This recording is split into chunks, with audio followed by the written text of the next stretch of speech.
আসসালামু আলাইকুম দর্শক।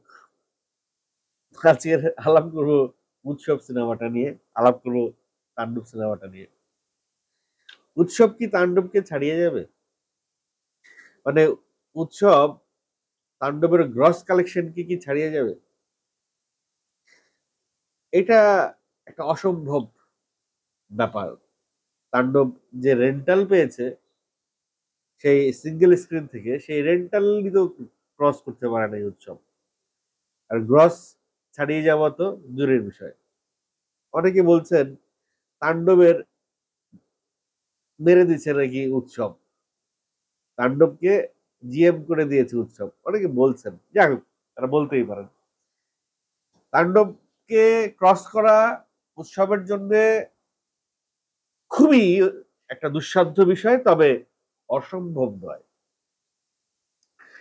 যেভাবে তাণ্ডব তার গ্রস এর রেস মানে বাগিয়ে নিয়ে যাচ্ছে, তাতে খুব শিগগিরই তাণ্ডব ৫ কোটি ক্রস করে ফেলবে। অলরেডি উৎসব ৫ কোটি ক্রস করে ফেলবে। অলরেডি উৎসব ৩.১২১ ৩,২১,০০,০০০ টাকা উৎসব আয় করে ফেলেছে গ্রস সিনেপ্লেক্স মাল্টিপ্লেক্স থেকে, এবং ওভারসিজে আরো ১ কোটি টাকা আয় করে ফেলেছে। অর্থাৎ ৪.৫ কোটি টাকা অলরেডি উৎসব গ্রস কালেকশন করে ফেলেছে।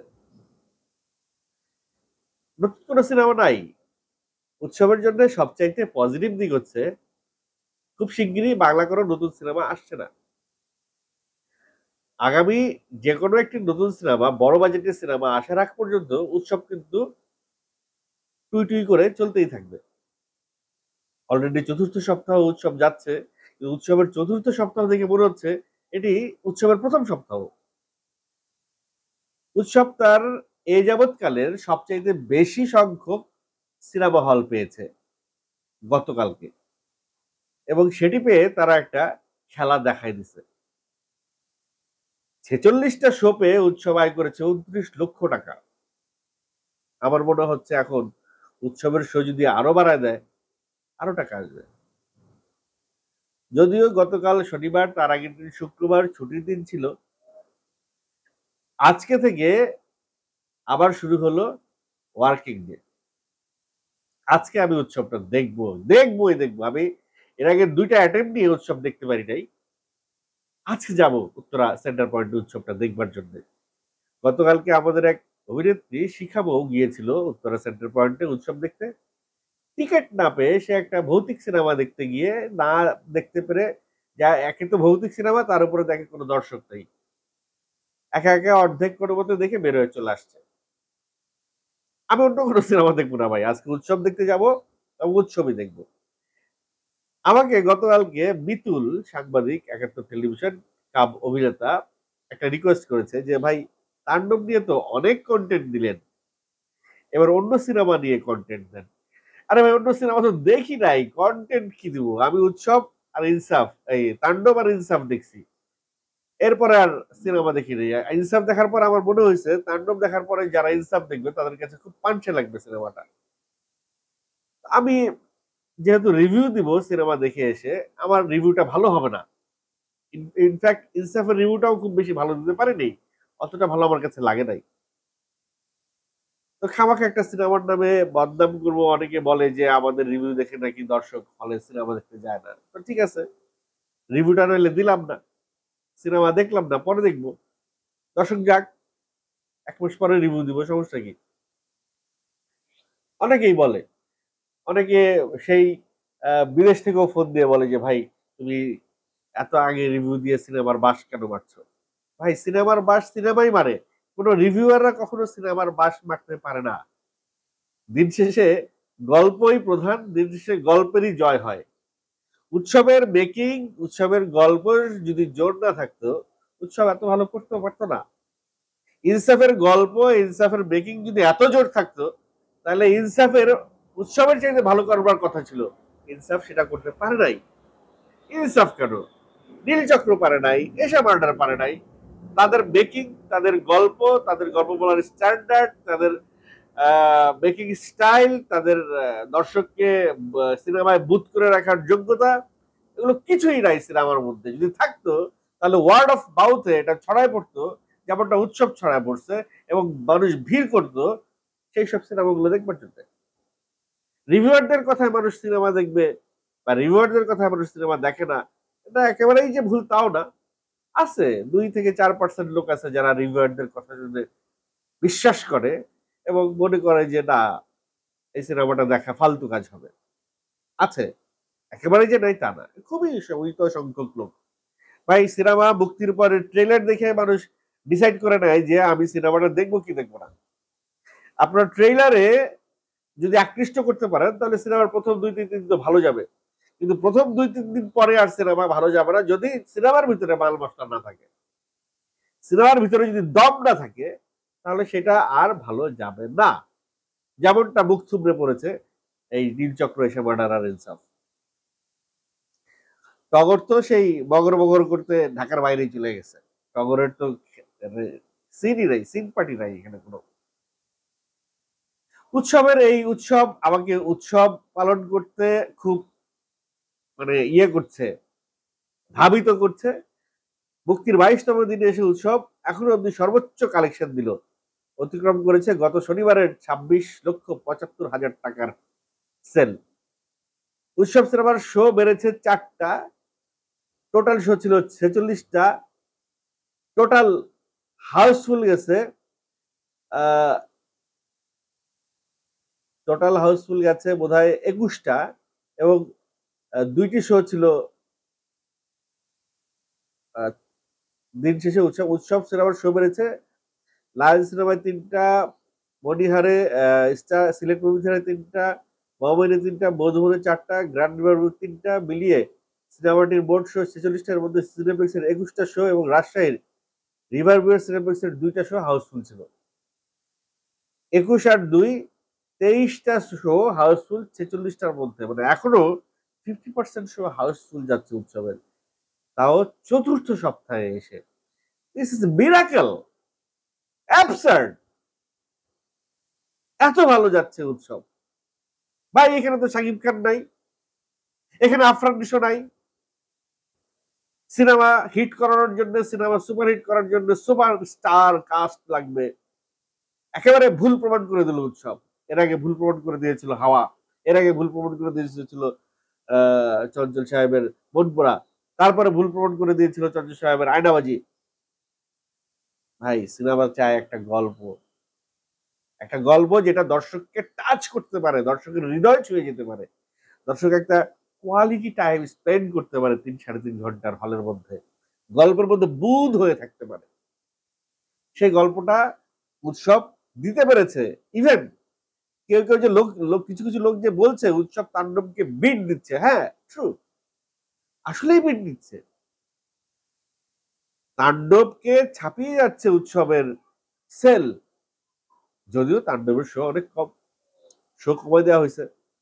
এখন যদি আমি বলি যে তাণ্ডবের শো যদি 17টার জায়গায় তাণ্ডবের শো দিয়েছে এই টোটাল 19টা, গত এর আগের দিন ছিল 17টার মধ্যে গতকালকে 12 লক্ষ টাকার উপরে আয় করেছিল, কিন্তু 2টা শো বাড়ানোর পরেও ছুটির দিনে 12 লক্ষ টাকার কম আয় করেছে তাণ্ডব।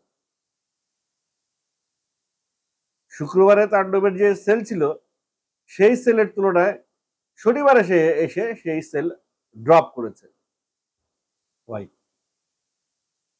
হ্যাঁ, তাণ্ডবের পাইরেসি হয়েছে, এটা একটা বিগ ইম্প্যাক্ট। 17টা শো নিয়ে 12,94,000, 13 লক্ষ টাকা আয় করেছিল শুক্রবারে 21তম দিনে। আর 22তম দিনে এসে 19টা শো পাইছে, কিন্তু আয় করেছে 11 লক্ষ টাকা, 11,95,000 টাকা, মানে অলমোস্ট 12 লক্ষ, মানে 1 লাখ টাকা আয় কমে গেছে। শো 2টা বাড়ছে তাণ্ডবের। এটা আনএক্সপেক্টেড ছিল, এটা একেবারেই আনএক্সপেক্টেড ছিল। তাণ্ডবের মানে সেল এতটা ড্রপ করার কথা না, যেভাবে মানুষ আওয়াজ দিচ্ছিল, না ভাই আমরা পাইরেটেড কপি দেখবো না, আমরা ইউটিউবের ছবি দেখবো না, আমরা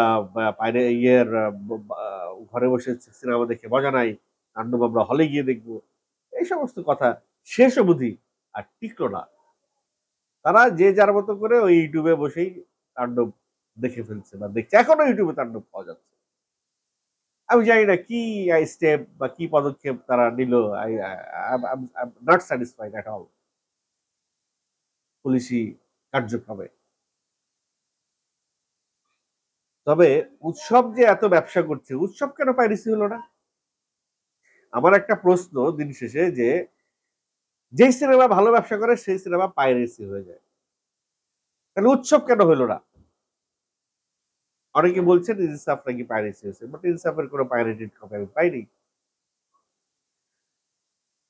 অনেকে বলছেন যে জাজের যেই সিনেমাটা, জাজের যে সিনেমার সঙ্গে কোনো সিনেমা ভালো গেলে সেই সিনেমাটা পাইরেসি হয়ে যায়। তো জাজের সিনেমার নীল চক্রের সঙ্গে তো উৎসবও আছে, উৎসব ভালো যাচ্ছে, উৎসব কেন পাইরেসি হলো না?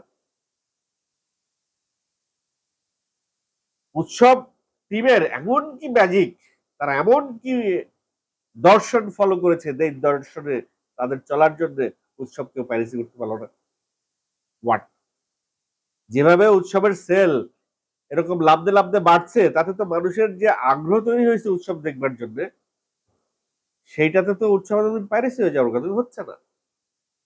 শুধুমাত্র শাকিব খানের সিনেমা পাইরেসি হয়, শুধুমাত্র আফরান নিশোর সিনেমা পাইরেসি হয়। হ্যাঁ, তাদের সিনেমার ডিমান্ড আছে, উৎসবে এমন কোনো সুপারস্টার নাই যাদের সার্চ করে দেখবে।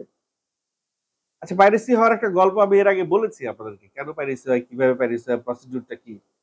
তো সেই প্রসিডিউরটার সময়টা এবার ওরা পায় নাই, কারণ তাণ্ডবের পাইরেসি হওয়ার পরে যে ডলারটা খাইছে, এই ডলারটা খাওয়ার পরে বাকিগুলা সোজা হয়ে গেছে। আমার মনে হয় না আগামী ঈদ থেকে বা আগামী কোনো ছবিতে, আগামীতে কোনো ছবি খুব নিকটতম সময়ে আগামীতে কোনো ছবি পাইরেসি হবে, এটা আমার মনে হয় না। এর পরের বার যদি পাইরেসি হয়, ভয়াবহ ঘটনা ঘটবে এটা নিয়ে। তাণ্ডবের শো ছিল ১৯টা, টোটাল আয় করেছে ১১,৯৫,০০০ ২২তম দিনে। টোটাল আয় গিয়ে দাঁড়িয়েছে তাণ্ডবের ৯,৯৪,০০,০০০ টাকা। এখনো বাংলাদেশের সিনেপ্লেক্স মাল্টিপ্লেক্স থেকে ১০ কোটি টাকার ক্লাবে তাণ্ডব ঢুকতে পারে নাই। ওদিকে উৎসব কিন্তু একটা বার্তা, একটা বিপদ সংকেত অলরেডি দেখায় দিছে। তারা অলরেডি চলে গেছে ৩ কোটি টাকার ক্লাবে। এই বছরে ২০২৫ সালের মধ্যে কোটি টাকার ক্লাবে যারা গেছে, তাদের মধ্যে উৎসব এখন আছে ৫ নম্বরে। ১ নম্বরে বরবাদ সিনেপ্লেক্স মাল্টিপ্লেক্স থেকে ১৫ কোটি টাকা নিয়েছে। ২ নম্বরে তাণ্ডব ৯,৮২,০০,০০০ টাকা নিয়েছে। ৩ নম্বরে দাগি ৫,৭৯,০০,০০০ টাকা নিয়েছে। ৪ নম্বরে জংলি ৩,৯৮,০০,০০০ টাকা নিয়েছে। এই ৩,৯৮,০০,০০০ টাকা তো আমার কাছে, আমার মনে হয় উৎসব এই সপ্তাহেই পার হয়ে যাবে। ইনফ্যাক্ট আগামী সপ্তাহে উৎসব হয়তো ৩ নম্বরে চলে আসবে ২০২৫ সালে সর্বোচ্চ গ্রস কালেকশন সিনেপ্লেক্স মাল্টিপ্লেক্সের। উৎসবের এই লক্ষ্যমাত্রা আমাকে খুবই মুগ্ধ করেছে। মানে উৎসবের যে এই একটা ভিন্ন ধারার গল্প মানুষ রিসিভ করছে, মানুষ গল্প দেখতে হলে আসছে, এই বিষয়টা আমাকে খুবই মুগ্ধ করেছে। আজকে by hook or by crook আমি উৎসব সিনেমা দেখবো। এখন উৎসবের রিভিউ আপনাদেরকে দিয়ে নেই। আপনারা তো অনেকেই অপেক্ষা করছেন উৎসবের রিভিউ জানার জন্য, আমার যারা নিয়মিত দর্শক। এশা মার্ডার একটা শো গেছে, ৪০,০০০ টাকা পাইছে, কালেকশন হয়েছে। ইনসাফ ১২টা শো গেছে, ২ লক্ষ টাকা, ১,৯৯,০০০ টাকা, ২ লক্ষ টাকার কাছাকাছি পেয়েছে এশা মার্ডার। আর ওইদিকে ফার্স্ট উইকের উৎসবের গ্রস কালেকশন $৯৩,০০০, যেটা উত্তর আমেরিকায় সম্ভবত তৃতীয় হাইয়েস্ট কালেকশন। সেটা এর আগে দ্বিতীয় হাইয়েস্ট কালেকশন ৩৬টা থিয়েটার থেকে এক সপ্তাহে। পরের সপ্তাহে হয়তো আরো $৯৩,০০০ পেতে পারে। দেশের বাইরেও উৎসবের যে উৎসব চলছে, এটাও একটা দারুণ বিষয়। বাংলা সিনেমার জয় সারা বিশ্বে জয় জয়কার করছে। ব্যাপারটা আপনাদের কেমন লাগছে অবশ্যই কমেন্ট করে জানাবেন।